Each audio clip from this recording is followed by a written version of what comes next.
Marami kang ibabalita sa amin dahil eto nga sa nangyaring pagputok ng Bulkang Kanlaon. Particular, Yusek, Edu, bigyan mo kami kung ano yung latest sa mga assistance na binibigay ninyo sa ngayon. Gaano na ba, una, karami ang mga pamilya ang apektado sa pagputok ng Bulkang Kanlaon at ilang lugar po ang apektado? Yes, tama yun, Nina, partner, talagang we were caught off guard dito sa pagputok ng Bulkang Kanlaon. At thank goodness naman ang inyong DSWD po at ang partner agency sa NDRRMC at OCD ay proactive. Medyo nakahanda talaga tayo sa ganitong situation kahit nagulatan, nakapreposition ng ating mga family food packs. So madali nating na-deliver. Sa latest monitoring natin sa data po ng DSWD as of 6 a.m.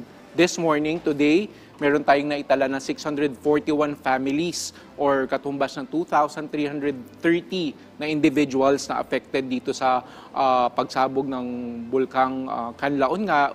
Ito ay located sa 16 barangays sa Negros Occidental at 4 na barangay sa Negros Oriental, partner.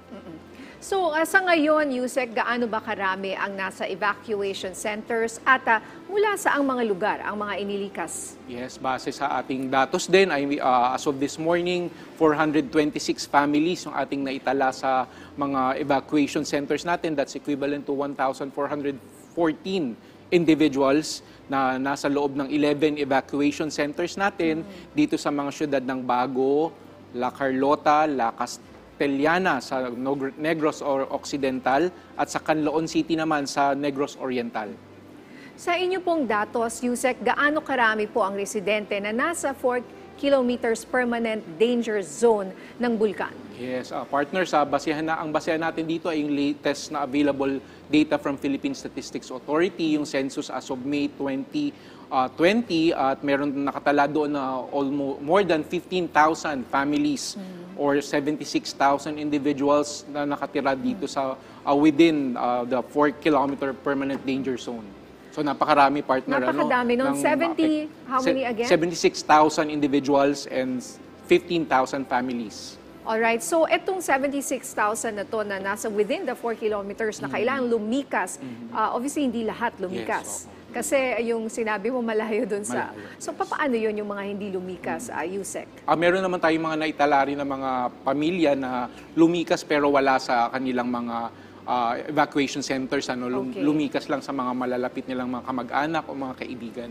Alright. Hindi sila lumikas. Yes. So they all left. Wala na ngayong tao doon. Pero meron pa rin sa monitoring natin nga partner, medyo malaki yung variance that's why we're coordinating closely with the local government and our NDRRMC and the Office of Civil Defense para kumbinsihin itong mga pamilya kung sino yung mga kailangan ilikas mula dito sa permanent danger zone. Alright.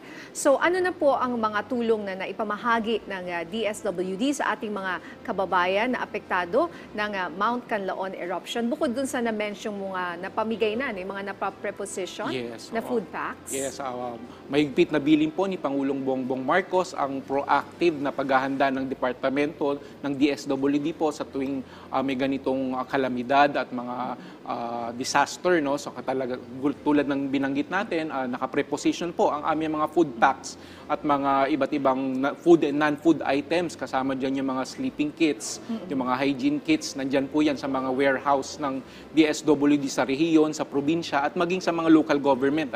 Partner, talagang may warehouses sa mga local governments na yan na doon namin nilalagay para immediately makadistribute tayo sa mga affected na families. At sa datos natin, as of this morning, 1.4 million worth of food and non-food items na yung ating na-distribute pero malayo pa ito, kakasimula pa lang na ating distribution at tuloy-tuloy yan hanggang mabigyan po lahat ng pamilya na nasa both in the affected areas at nandun sa mga evacuation centers and outside the evacuation centers. At this stage, partner, nasa relief operations tayo.